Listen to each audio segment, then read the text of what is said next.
KKMD 904와 모로코 온라인 뉴스 매체 바를라만 기사 번역. M1A2 에이브람스만으로는 부족하다. 사하라의 군사강국 모로코가 K2 흑표와 천궁2에 관심 보이는 이유.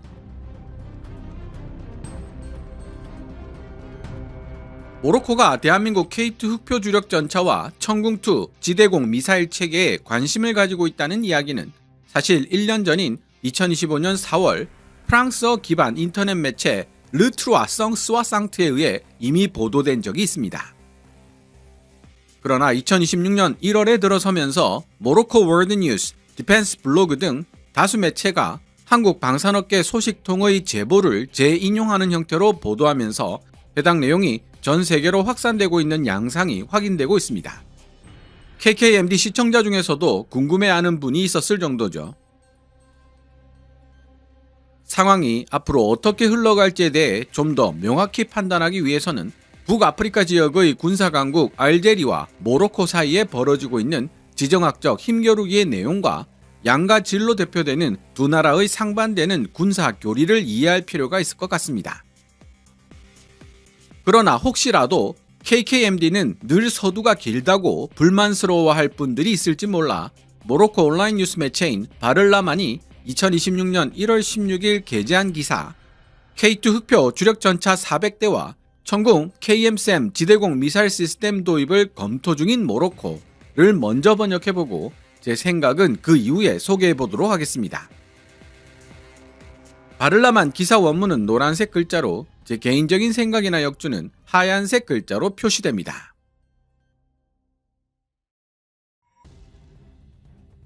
한국 방산업계 소식통에 따르면 다양한 차종이 혼재된 기존 기갑 전력을 유지하는 데 들어가는 비용에 부담을 느끼고 있던 모로코 정부가 현상 타개를 위해 현재 K2 흑표 주력 전차 400여 대와 천궁 KM-SAM 중거리 지대공 미사일 체계 도입을 검토 중인 것으로 알려졌다.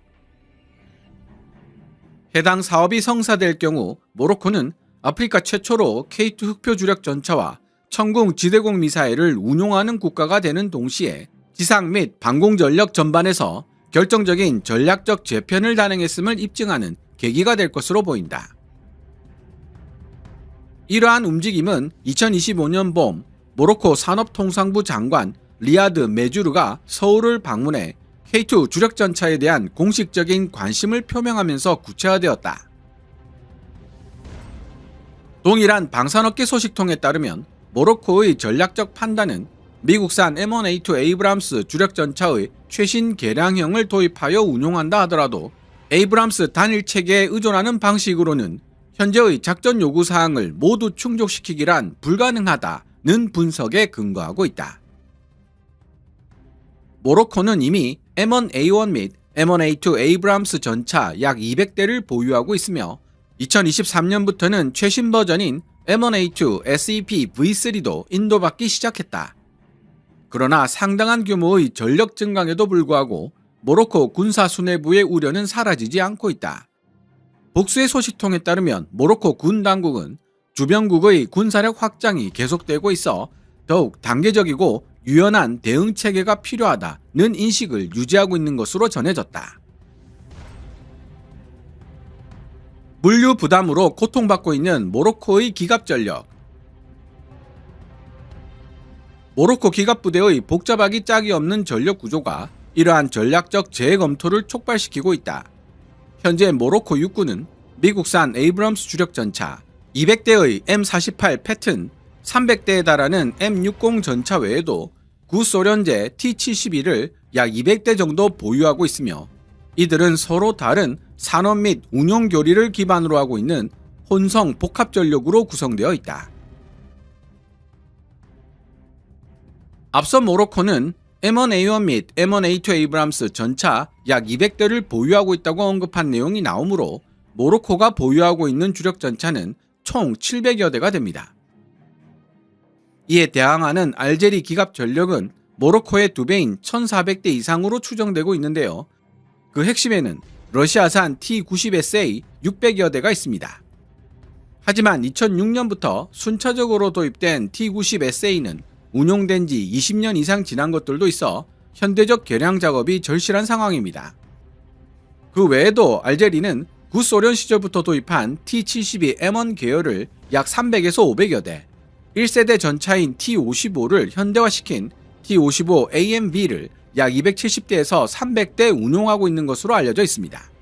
비록 양적인 면에서는 알제리가 모로코를 앞서지만 세계 최고라 불리기에 부족함이 없는 에이브람스 주력 전차를 200대 이상 운용하고 있는 모로코가 K2 흑표까지 400대 이상 보유하게 된다면 질적인 면에서 알제리를 압도하게 될 것이라는 사실을 어렵지 않게 유추할 수 있는 부분입니다.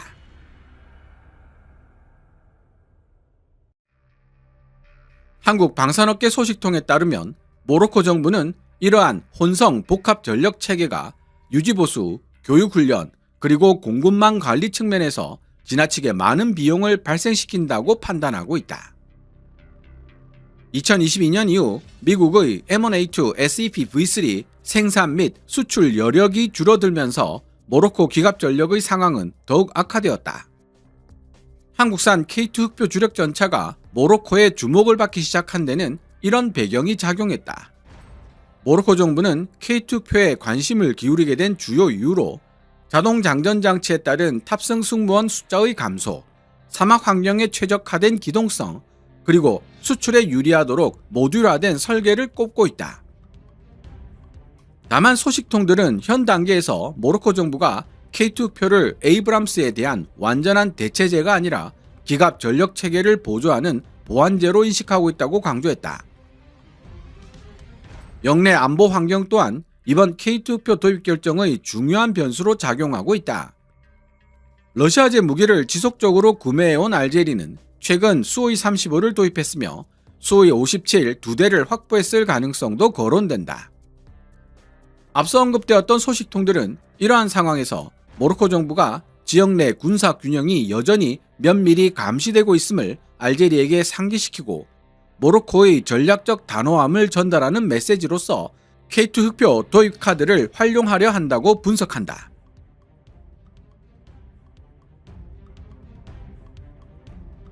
천궁 KM-SAM 및 K방산 도입을 논의 중인 모로코. 모로코의 관심은 비단 K2 흑표 주력 전차에 국한되지 않고 있다. 천궁 KM-SAM 지대공 미사일 체계, K9 자주포, 그리고 첨단 해군 함정 건조 역량에 대해서도 탐색적 논의가 진행 중인 것으로 알려졌다. K방산에 대한 모로코 정부의 이렇게 개방적인 태도는 이미 구축된 산업적 유대관계에 기반하고 있다. 현대로템은 이미 모로코에서 대규모 철도 사업을 수주한 바 있으며 한국 기업들은 현지 파트너들과 함께 카사블랑카 지역에서 산업 거점을 구축하는 방안을 검토하고 있다. 한국 측 소식통들은 K2 흑표와 천궁을 비롯한 한국산 무기 체계들을 채택하는 것은 단순한 무기 구입이 아니라 모로코 왕국 차원의 장기 전략 구축 및 산업적 재편을 의미한다고 평가했다.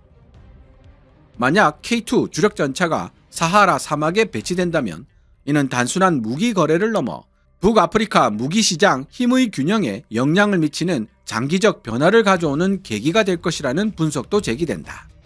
이러한 경우 모로코는 북아프리카와 한국 방위산업계를 연결시키는 새로운 전략적 협력 축의 중심으로 부상하게 될 것이다.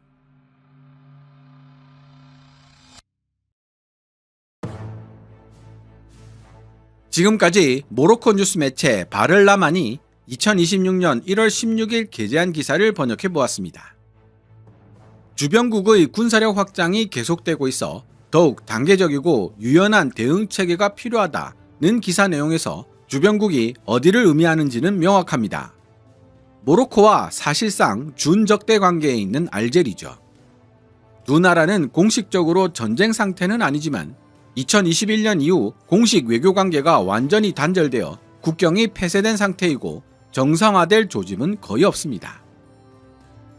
양국 관계를 이해하는 데 있어 가장 중요한 키워드는 바로 서사하라 분쟁입니다.